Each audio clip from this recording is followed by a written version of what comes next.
Welcome, everyone, to Hands on Politics, where a couple of brothers from the Bronx get together on a weekly basis to discuss the issues of the day. We are here to help people understand politics for those who want to understand politics, and this is episode number 92, Ken. There's so much to talk about. We've got a jam-packed agenda, but how are you doing? I know you were in D.C. visiting your son and daughter-in-law this week. How was our capital? Our capital is fantastic. Sherry and I went there. We went to D.C. to visit Cameron and Caitlin, and I have to say that they're just really great hosts. We got an opportunity to go to the Heritage Foundation corporate office there, which was really impressive. We went to the National Archives, where we saw the U.S. Constitution, the Bill of Rights, the Declaration of Independence, the Magna Carta, and a bunch of other things. So we had a great weekend, beautiful weather. We hung out on the mall there for a little while. Rich, yeah, we had a great time. Really, our capital is a beautiful place, especially around the area where the monuments are. And so we had a great time. How was your weekend? Good. I just wanted to ask, did you secure an interview with the president or the vice president while you were down there? It's in the works. I expect to have something to announce on the show either next week or within 2 years, but Yes, we'll see. keep that timeline a little flexible. Maybe we can get somebody from the Heritage Foundation at some point. They've got a lot of good thinkers over there, including your son, even though he's in the marketing world there. He's a good thinker. Yes, he is. And we'll see if we can get somebody on HOP from there. I think that's a possibility, Rich. Absolutely. We have over 3,500 followers at this point, and it's not huge, but it's not a dinky little audience either, and they're very active. So that's a good thing. So, Ken, we've got a lot to talk about, and one of the things we love talking about is economics and just basic common sense when it comes to economic principles. And we watched this past week Mayor Mondami of New York touting that he has fulfilled a promise, which is a little confusing to me, but he wants to do a grocery store in every one of the 5 boroughs, and he has proposed that. And I think you have some video on that, and we'd like to share with the audience, and then we'll talk about it on the other side.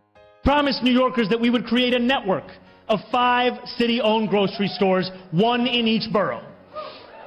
Today, we make good on that promise. I am proud to announce that we will open every single one of these stores by the end of our first term. Ken, so when did a promise become a follow through on a promise? Like, we have it's like he's done something there. All he's done, he promised them. He's promising them again. They're not going to come into existence until next year. And that's a promise kept. So we're keeping promises that we haven't done yet, but announcing a promise is keeping a promise. I'm confused. Do you understand that at all? It makes no sense. I watched this and I laughed, Rich. So he has a rally. That's what that sounds like, a rally to announce he's keeping his promise of building 1 government-run grocery store in each borough by the end of his term. Yeah. He hasn't built any. Has any New York City taxpayer purchased any subsidized groceries? No. Has he kept his promise? No. So why is he celebrating? And Rich, I think it's because socialists can never celebrate their achievements because they never achieve anything. So this is as Absolutely. close as he's going to get to an achievement, and that is just announcing it. So it's embarrassing. Don't you think that is embarrassing that he's taking credit for building grocery stores that have not been built. Yeah, absolutely. And the he doesn't say it in the video, but the proposed budget number that they're talking about, I forget what it is, $46 million, some ridiculous amount of money to build 5 grocery stores. First, why build them when there's empty buildings all over the city? Second, Aldi's, a German food chain, said that with the amount of money that they're proposing to do these 5 stores, they could build 46 grocery stores to their 5 with that amount of money. So that alone is like it points out what we always talk about. The market is the better place for these things to happen. And why are we doing city-owned grocery stores, Ken? The grocers that are there, they're already providing these services, and he acts like they're gouging them. They're not gouging anyone. The reason groceries are higher in New York is not going to change when he does it. They're actually going to get higher. But to run a grocery store in New York, you've got to pay the wage that they force on the grocery stores, which is probably around $20 an hour.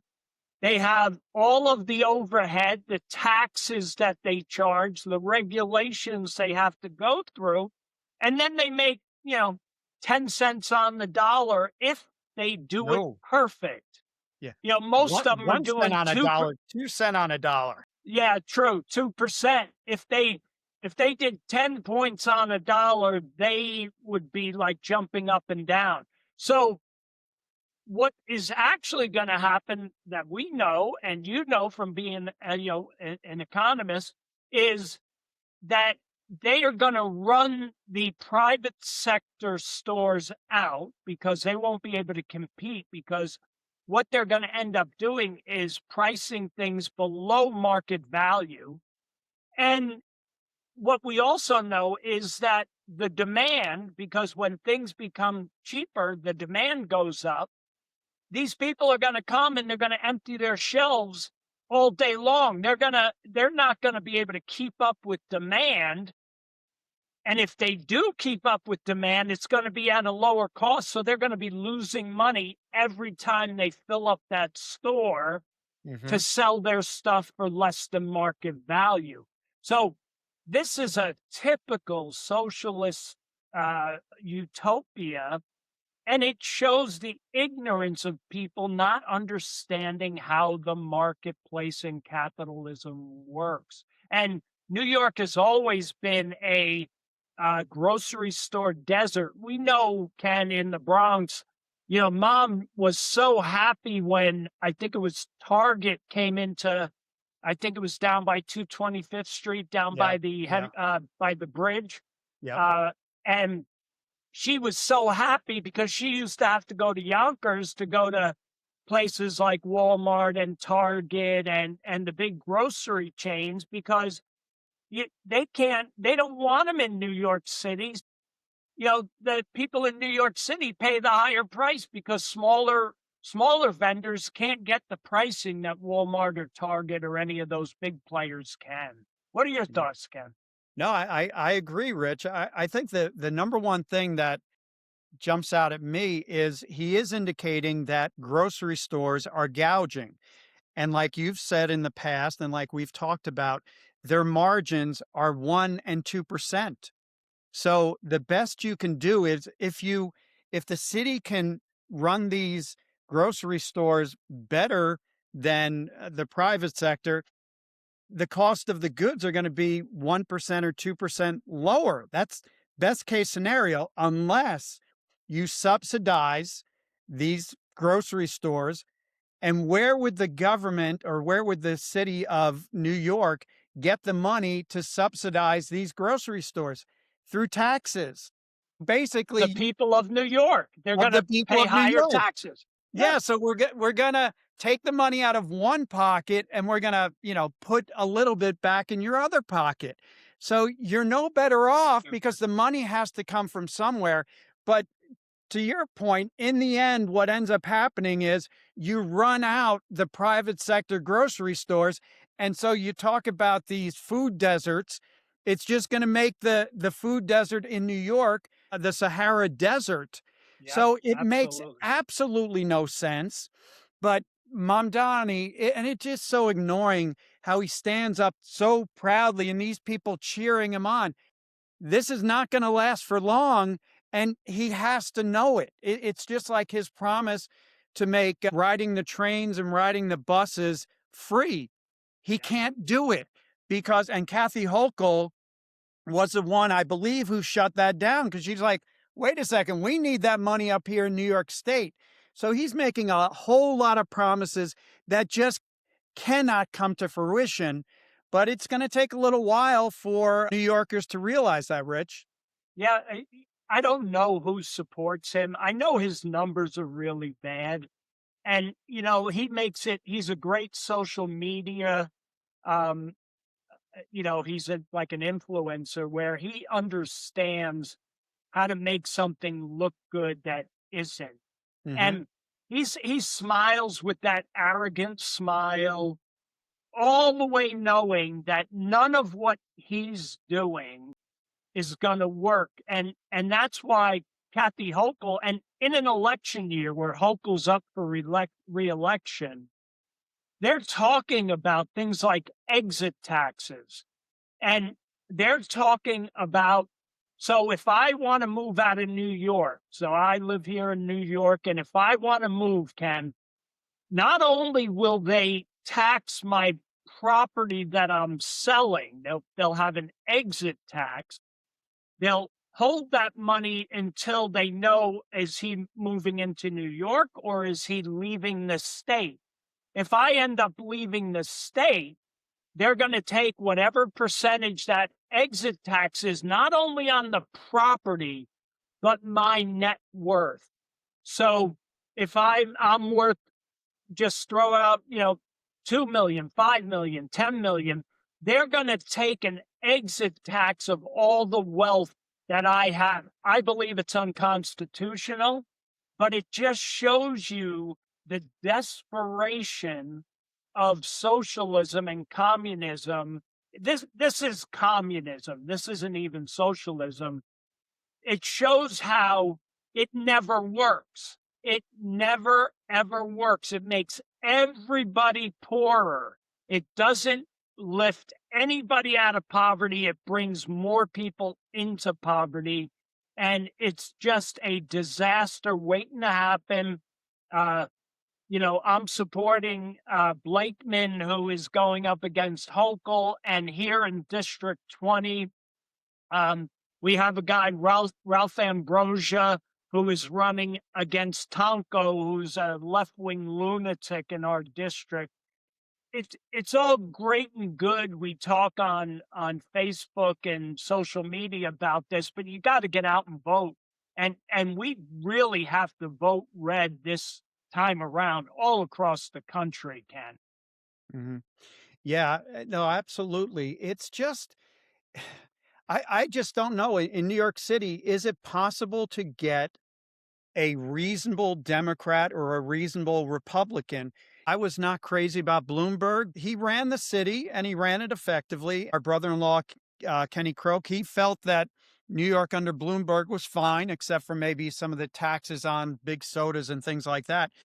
But there's a lot of high-skilled people who live and work in New York City, but why are none of them running for office? How come we get these crazy people like Zohran Mamdani? And this is not just our opinion when we say that this can't work. It's a fact, and we've seen it time and time again in the past in other places. When you raise taxes like you have to raise taxes in order to give away all this free stuff, what happens? People move out, especially now. And Kathy Hochul talked about it. We talked about it a few weeks ago when Kathy Hochul was being interviewed, and she's basically, we got to be a little bit careful about how much we're raising taxes because people are not stuck. People are not forced to remain in New York City anymore. Ever since COVID, where people started working from home, they don't have to go into an office in downtown New York. Companies don't have to be on Wall Street or, situated in Wall Street. People can be anywhere in the world now. And so once you start passing these confiscatory tax rates, people can say, I'm leaving. And apparently they've done it by the droves in New York City because there's a lot of struggles with the budget in New York City. And that's the bottom line. If you can't keep them in like they did in Eastern Europe, in Eastern Berlin, where they, would shoot you if you left East Berlin. If you can't do that, people leave and then your tax base leaves. And not only can't you afford to give away free stuff, you can't do basic services anymore, Rich. Absolutely. Jamie Dimon of Bank of America, I think he's Bank of America, was saying that all of these financial firms that have propped up New York City to make it the financial center of the world all have offices now in places like Dallas, Texas, and Miami, where the tax burdens are low. And all they've got to do one day, the stock exchange, the same thing. It's a private company, and they can easily turn off the switch in New York and tell everybody, hey, we're operating out of Dallas tomorrow. Come on down, or stay where you are and you pay your own personal income taxes. But we as a company are no longer paying corporate taxes to a place that is insatiable when it comes to taxation. And again, Ken, we talk about it all the time. We are in a civil war. Yes. For our fundamental constitutional rights, our independence, our small government, we the people. We are in a absolute battle with the left. They are out in the Democratic Party. Anybody that's still in the Democratic Party is not paying attention. This is not your father's Democratic Party. It's been taken over. That's the first step in their revolution. And now the Mandamis of the world are trying to implement it piece by piece in blue cities. And I'm so tired of listening to people criticize billionaires who have created millions and millions of jobs, opportunities, and good things for the world. Here's a transition for you, Ken. SpaceX. There's Elon Musk, a billionaire, who is continually working to advance society, whether that's electric cars, ships, stations, walkers, robots, AI, you name it. He's an inventor, and he's going to go where capital is most welcome. And we saw that this week, Artemis 2 came back to Earth on a mission that's going to put we're going to put astronauts on the moon. We're going to build a moon station. And people like Musk and Bezos of Amazon, who has, what do they call his, the Dragon or whatever, they are going to make lunar landers, and they are making all kinds of things for the space station. That's what billionaires do. And the jobs that come out of that, the opportunity that comes out of that, the national pride, all of the, supposedly the moon has all kind of special metals, precious metals that we can use in everything from powering our ships to our chips and our technology.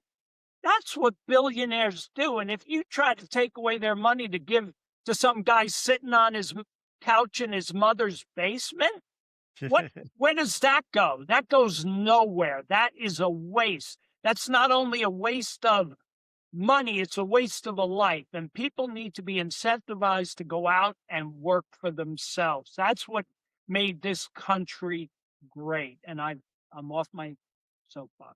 No, I What do you think appreciate about that. Artemis 2, Ken? Well, you know what I was looking for is we posted something on our Facebook site, Hands on Politics Facebook site, which basically talked about it was cheaper for us to send people around the moon than it has been for Gavin Newsom and California to build a high-speed rail. Which I just find that funny. We're going to be able to send people to the moon for less than it costs to send somebody from Los Angeles to San Francisco. So yeah, And that's Ken, they didn't even build it. This is all preliminary. There's like a little piece of this thing built, and they can't even get it done. And that's government for you. So to your point, I'd rather have astronauts and technology in the future moving forward than giving any money to Gavin Newsom. yeah, no, absolutely.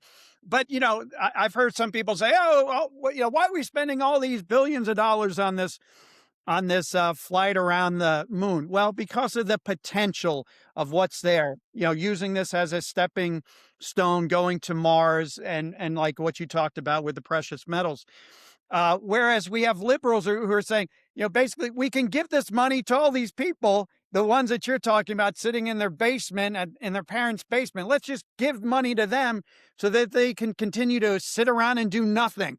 That's the mentality of Democrats. I'm like, no, I'd much rather do something that can help civilization sometime in the future than to give money to some lazy bum sitting on his couch. Just get it. So there's plenty of jobs out there, and and there's a lot of people that need to be incentivized to work. And we grew up in a time when if you didn't work, you had nothing because your parents didn't give you anything. We've got a very, very different situation out there with our young American, kids out there that think that they can have everything and have it all, have it now, where it's a whole different. We've done a disservice to a lot of kids in this country, our Yes. education system, and then you have the open border that's brought people here that can't even speak our language, and we expect them to improve our culture and economy. Come on. That's a recipe for destroying your country. We see it all around the place with all of the welfare that we give out and all of the fraud that goes on in our federal government. But I digress. Yeah. No, and just when it comes to the economy, when it comes to capitalism or free markets, I always like to point this out. There's the carrot and the stick. The carrot is if you work hard, get a good education, or you have good ideas, you want to take care of your customer. There's many reasons why if you can satisfy a want on the part of consumers, you can become very successful financially if you do that. So and you can become very wealthy. So that's the carrot. You work hard and you do all this stuff, you can live a very comfortable life. But one thing that we don't like to talk about is that free markets, there's also the stick. And this is the stick that you're talking about when we were growing up. If you were growing up and you didn't have any of what I mentioned, if you didn't have any creativity, if you didn't work hard, if you didn't learn a skill, learn a trade, you were not going to have very much. And I like to point this out. I dropped out, I don't know, when I was 14 years old. And then as I was watching friends of mine, the Michael Cotters and Pat O'Mara's and Jay Scanlons of the world, who were doing well in school and getting skills and getting knowledge that would be helpful to them so that they could earn a good living, I'm like sitting around here and not going to school and wondering myself, well, how am I going to be able to afford a car? How am I going to afford to get an apartment or maybe even a house someday? And that was the stick. I knew if I didn't do something to get some skills that I was going to struggle financially. And so I went back to school, got a degree, and I ended up doing pretty well in private business with United Parcel Service. So that is the carrot and the stick. And to your point, I think a lot of the kids nowadays, they look at us how we were when we're 40, 40, 50 years old. You have a big house and you have a nice car and you have this and that. And they didn't see how much hard work it took for us to get there. They didn't see the 60-hour work weeks, the 70-hour work weeks. They didn't see how we gave up a lot of things to get to that point. And a lot of young people just think that it came naturally, that it was handed to us and just plopped down in our lap, Rich. And that's so far from the truth. But yeah, I do think that we've done a disservice to them because they didn't know what we had to do to get to the point we're at now. You're such a boomer, Ken. That's a boomer thing to say, we're always being criticized for being boomers. I'm very proud to be a baby boomer because I did it myself. Nobody gave me a damn thing. I'm very proud of where I am and what I did. And if I can do it, anybody can do it. And there's still tons of opportunity out there. I see it all the time. I want to do it because I'm retired and I'm enjoying life or whatever. But if I were out there today, I see so many opportunities to get into business and compete out there in so many different areas without having a college degree. With an idea and a work ethic, you can go anywhere. Just, Mike Rowe works. Mike Rowe talks about this all the time. The welders, the plumbers, there's so many, the construction guys, you name it. So many electricians, so many opportunities to make good money. And then if you go out there and you meet a wonderful lady and together as a team, you focus on a goal and you become a team, that teamwork also helps project you into your future wealth a lot faster, for sure. If you work together as a team when it comes to personal finances. A point on that, I see single parents raising their children. I have no idea how a single parent can raise kids. I had 2 kids, you had 2 kids, and, working and taking kids to sporting events, taking kids to, school, to the doctors, all that. That's a lot of effort. And if you don't have 2 people working together to make that happen, it's amazing how difficult it is. Now, we know people who have done it, and it's kudos to you to be able to raise children by yourself, but it is not easy. And I don't think the people that we know who have been able to do it would say it was easy. They'd all admit that it would be easier with 2 parents. And so a family, if you want to have a successful family, having 2 adults raising the kids is so important. It's so important. Absolutely. Totally agree. Where do you want to go to? Yeah. What do you want to go to next, Rich? Let's talk about, I saw the priests go by. I want to talk about the Pope because Ken, we were raised Catholic, and when I think about the last couple of popes, and the Pope is a man, okay? He's a man of God, and that's where a Pope should focus.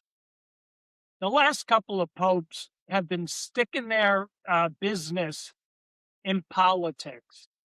And there are ways to get the faith message across without being political. But when you start bringing out the Pope, cardinals, to start talking about unjust wars and open borders and all of these political issues, I'm done.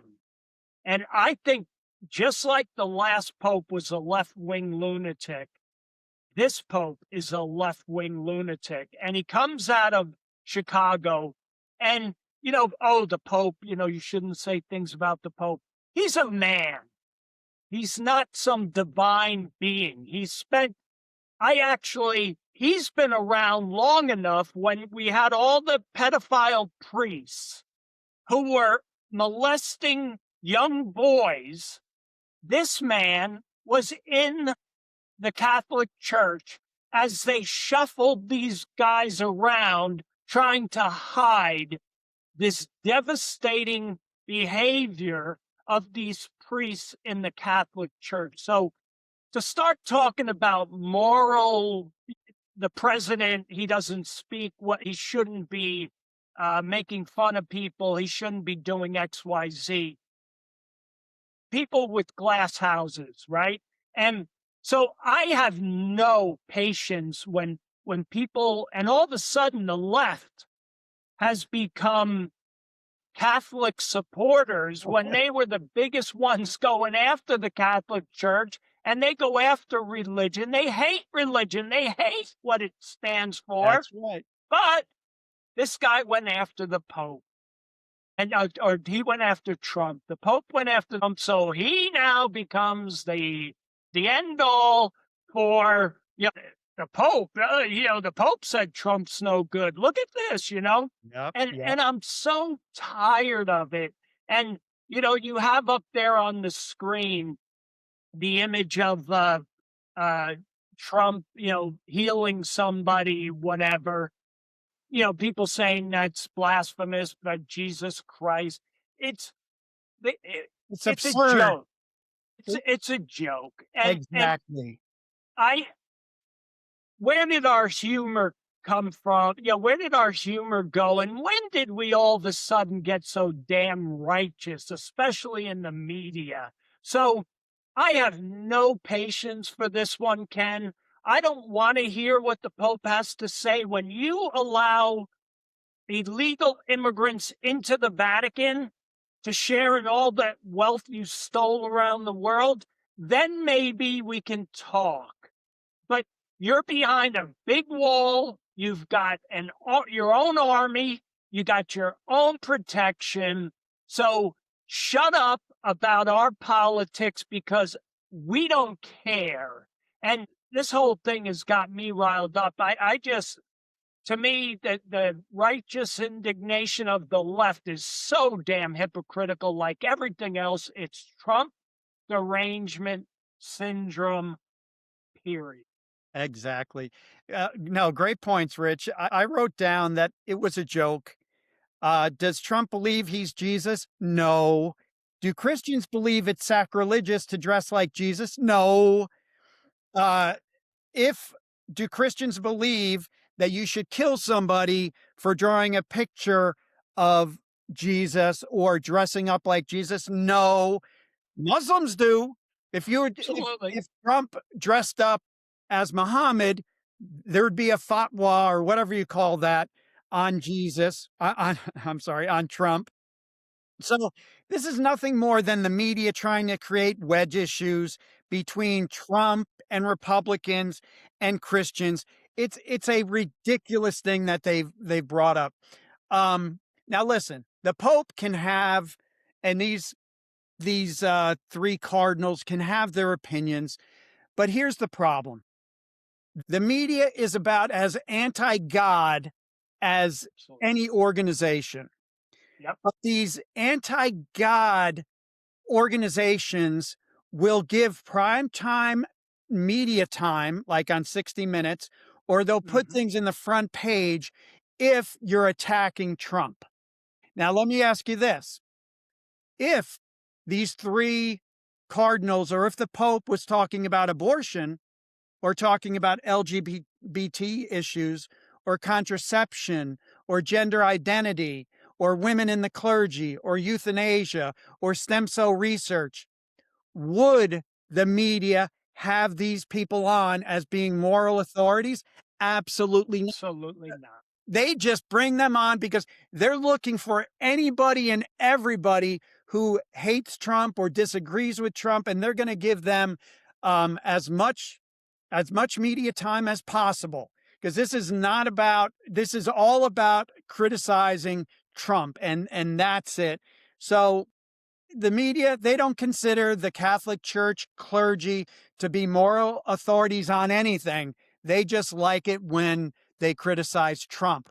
And Rich, you had something that you posted to Facebook that I thought was good, and maybe you can, talk a little bit about this. Do you remember this? I think it was a Paris Olympics where they Yeah, sort of the recreated Last Supper. the This Last is Supper. they're depicting the Last Supper with these degenerates. And where was the outrage on this? This is what the left thinks of the Christian religion right here. They were very proud of that, and there was no criticism on this except from Christians, of course. But Trump in what they said was Jesus, making a joke, that is sacrilegious. But this is okay. This is creativity. This is these are degenerate. They're sick people. They're mentally ill. These people that are doing this, and they're doing it to shove it in the face of Christians. So this to me, where was the media outrage if they've become such Pope supporters? Where is the media outrage on the Last Supper depiction? There is none. So it's just total hypocrite. They're total hypocrites, Ken. Yeah, and I want to take a minute just to talk about these three bishops. One's from Chicago, one's from San Diego, one's from Newark, and they were talking about this Iran war. It's not a just war. It's a war of choice. War should be the last resort. Well, they can express their opinion, but it annoys me that the media gives them all this time. But here, as far as it being a just war, these three are wrong.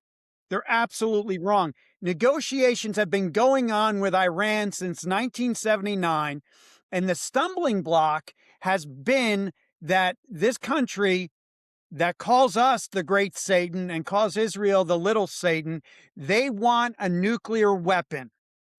And they want Israel wiped off the map, death to America. They want nuclear weapons. And so are we supposed to wait until they get nuclear weapons where it makes it much more difficult to stop them from doing the evil that they want to do? You think back to October 11, 2023, Hamas, Yep. Attacked Israel. Is that what we need to do as Americans? Wait until they develop the nuclear weapons before we do anything? Donald Trump gave them every opportunity to join the group of nations and just be a full participant. There's just a few things you can't do. You can't build nuclear weapons. You can't build ballistic missiles. You can be a country, trade with every country. You just can't build weapons that you're going to use to attack your neighbors and potentially attack the United States. I don't think that's a bad deal. And once they turned it down, that's when Trump is like, what am I going to do? Am I going to wait until they literally have nuclear weapons and they're willing to use them? Or do I go in there preemptively? So as far as it not being a just war, I would argue it is a just war, and that we shouldn't wait till somebody is putting a gun to our head before we preemptively attack them, Rich. Yeah, and we know the Catholic Church is full of pacifists. And these, I bet you could find three other cardinals or bishops or whatever that would disagree with them, but you're not going to see them because really what their opinion's no different than us, just because they're a bishop. Who cares? They spend their time, preaching the word of God, which is a good thing, right? But politics, do you think they probably don't pay as much attention as we do, or half the people that have podcasts or whatever in the political world do? So where is their expertise coming from? They're a bishop and they say something and we're supposed to say, oh yeah, well, they said it, so I guess it's true.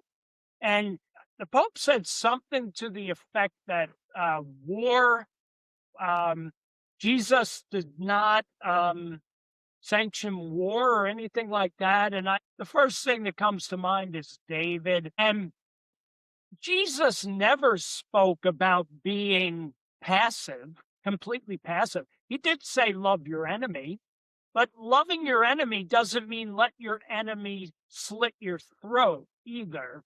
And, so, you can take a lot of Jesus's quotes out of context and not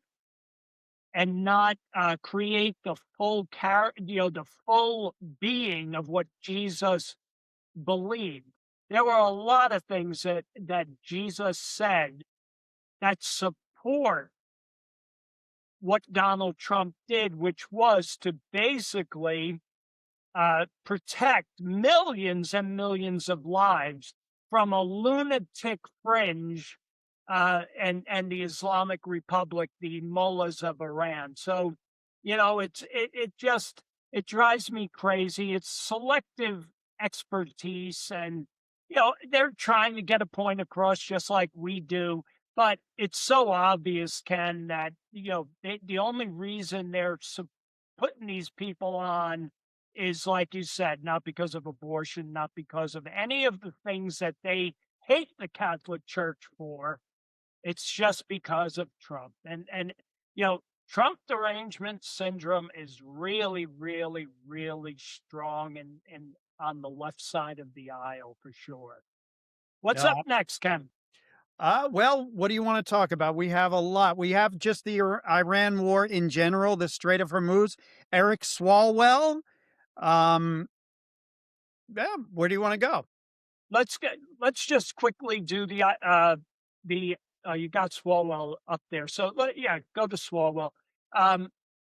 He's a scummy. You look at him and you want to wash your hands because he's just a scummy guy. He's the type of guy that you would stereotype as a slick salesman that would be selling you a used car that doesn't work. And, I feel for these women, and he has been known, that all the people now are saying, oh yeah, we knew he was a scumbag. And, it's like, well, where were you exactly when he's doping these women and bringing them to the hotel room? And, they're very credible. And one thing we have to always be cautious of, because it happened to President Trump with E. Jean Carroll. Yeah. We can't just discount the behavior of the people that are bringing accusations, because it's easy for a woman to make an accusation against a man and it not be true. But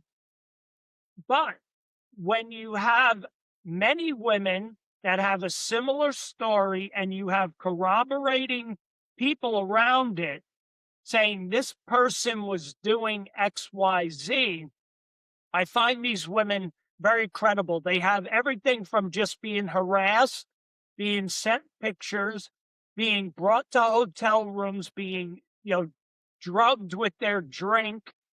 And this woman right here you have on the screen, her testimony was pretty powerful.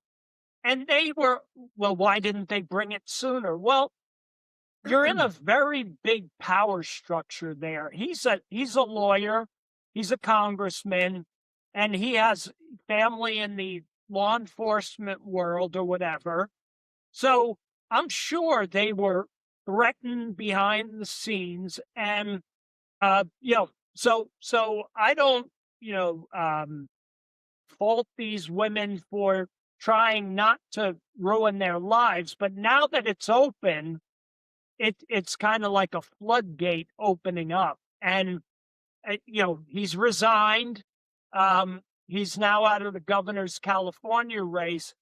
But the only reason, Ken, this is happening is not because Democrats are righteous. It's because there were two Republicans in the race for governor, and they were leading in the polls. And the way the primaries work in California is the top two vote getters go forward to the general election. And they were two Republicans. And Swalwell was the leading Democrat. I think he had 13% in the polls, and then the sheriff had 15, and Hilton had 16 or 17.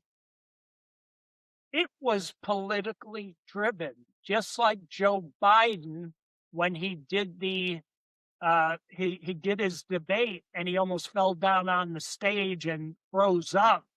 This is all political. They don't care about women.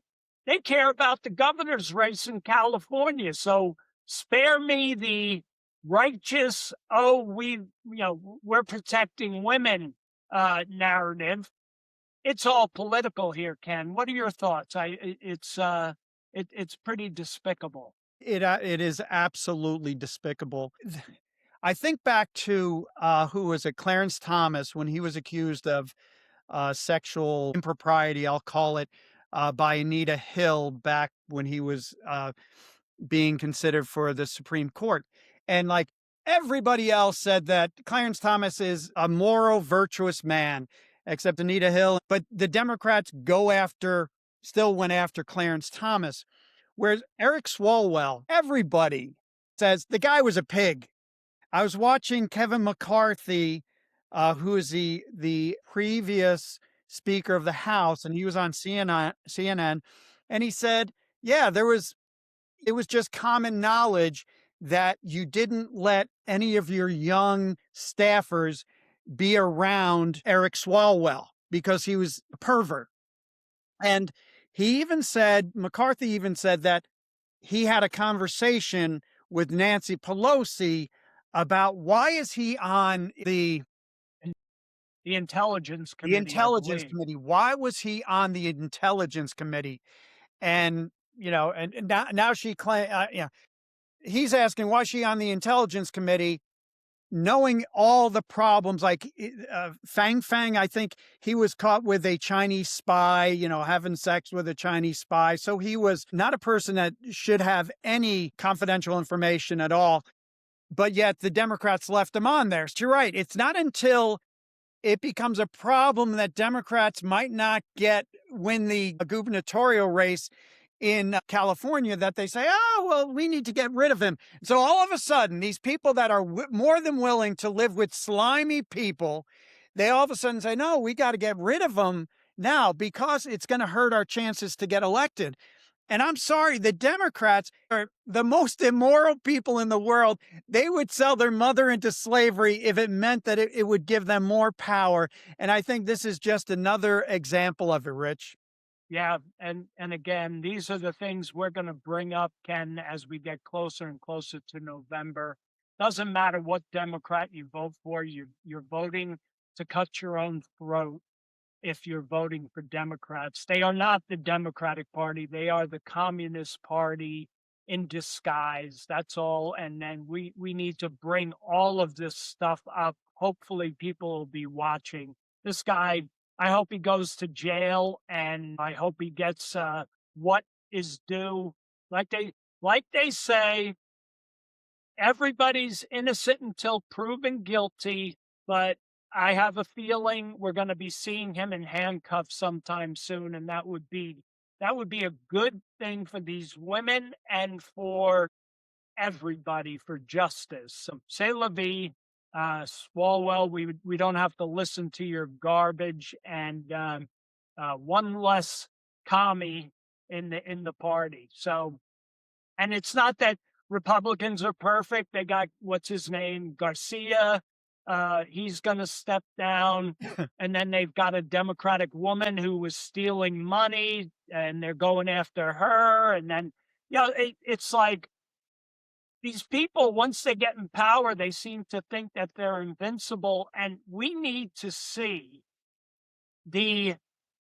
all of the money that's being used to silence the people who bring suits against Congress people, there is a fund that they use, our tax dollars, to defend themselves and to pay off victims that charge them for harassment or whatever the case might be. We need to know who these people are. We Yeah. need to shut that fund down. I don't want to pay for these people. Use your own money. We pay you enough money. Use your own money. And I want to know who's paying these people off and for what. And let's clear house. Let's just clear the damn deck, and let's get some people in there that have some morals, and I don't care what party it is anymore. It's really, DC is a cesspool. Yeah, there's absolutely no doubt about it. Every rock you turn over, there's something more and more disgusting that's going on. I did notice it's kind of poetic justice. Adam Schiff, who I think is about the He's one, finest person, absolutely. he's right up there with Chuck Schumer. He endorsed Eric Swalwell, so that was sweet. I loved seeing that. Yeah. So, Rich, you want to talk a little bit about the Iran war and where it is right now? Yeah, Ken, because I'm running up on the clock. So let's kind of lay this one out. And where I just have to laugh. I've seen so many posts about Iran winning and how the blockade, the Chinese are just driving by our ships and we're not doing anything. These people, this is all Iranian propaganda. The left falls for propaganda all the time. But I think the blockade is a brilliant strategic move, because I think one of the analysts said that Iran has about 3 days worth of reserves, and if they're not getting barrels of oil off their shores, they're not getting any money. And so and I don't know how that affects their pumping, and do they have to stop? But I don't know how that works exactly. But we don't need their oil. We've got extra oil to sell. So blockading them, and now they've got all that income that they normally get is no longer there. I guess inflation is 181% in Iran. That's what I'm hearing. Shortages. It's crazy how, and I thought, oh, this is brilliant. How long is Iran going to last? This could last as long as it takes for them to be choked into submission. And they're already won a new deal, supposedly. I don't know how true it is. And one of the things I'm really worried about, Ken, is I don't know who the administration's talking to. There's a lot of ambiguity about what level and who, and are they responsible? Can they actually make anything happen? So I'm kind of confused there, and there comes a point where we've got to figure out what is the short-term end game here.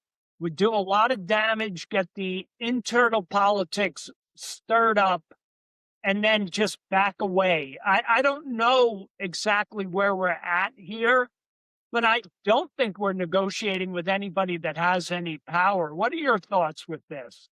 It's not clear to me. I think that blockading the Strait of Hormuz, that seems to be a great move. It actually makes me wonder, why didn't we do this initially? Yeah. So we've taken out all their military capabilities, their Air Force and their Navy and, all their surface-to-air missile. We've taken them out militarily. And so now we're going to strangle them economically. And like you said, I heard that inflation was going to be, or is, 180%. That's unsustainable. So on the one hand, it's like the Iranian regime cannot sustain this. The people are going to have to rise up. But on the other hand, you have these Islamist fanaticals who might want to just get to heaven quicker. So they might hold out. The only thing I know is everything we hear from the Democrats and from the liberal media, I don't believe any of that. So I have a lot of different, thoughts, but it's hard to know what's really happening there. But I'd say that it's much better than what Democrats would like to claim that it is. Oh, absolutely. Facebook is in full algorithm mode to make us look bad.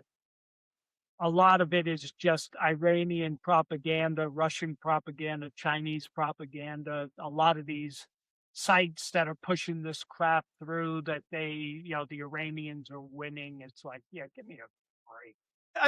I think the biggest problem we have is the fact that we have kind of an artificial time constraint on us. We want this wrapped up as quickly as possible so that the price of oil and gas goes down.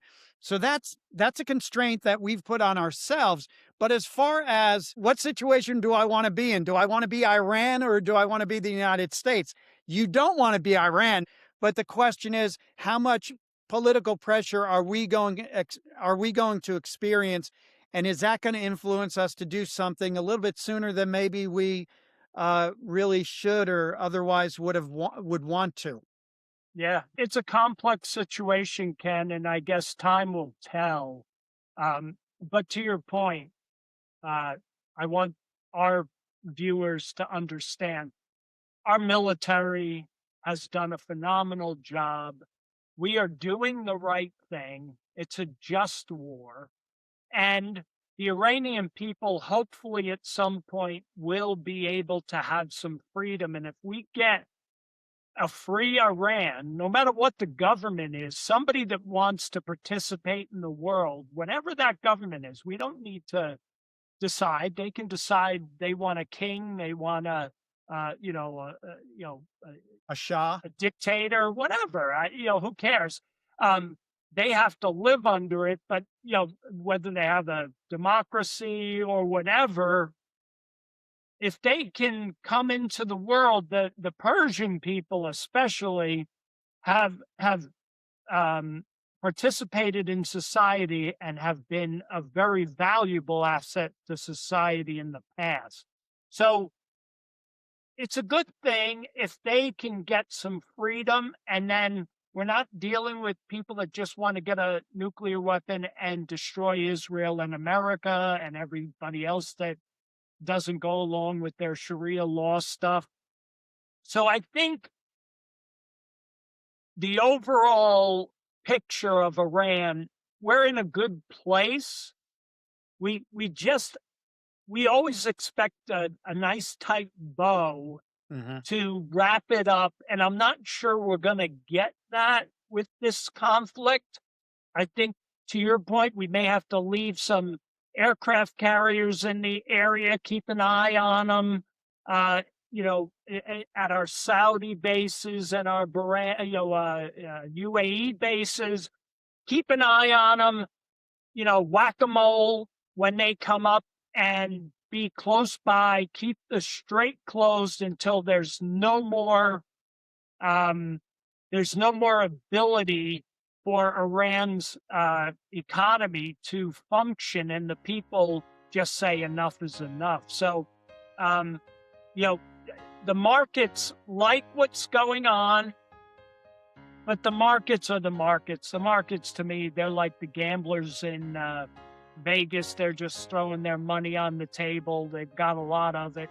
But overall, the market's like where we're at right now. So I think it's a wait and see, Ken.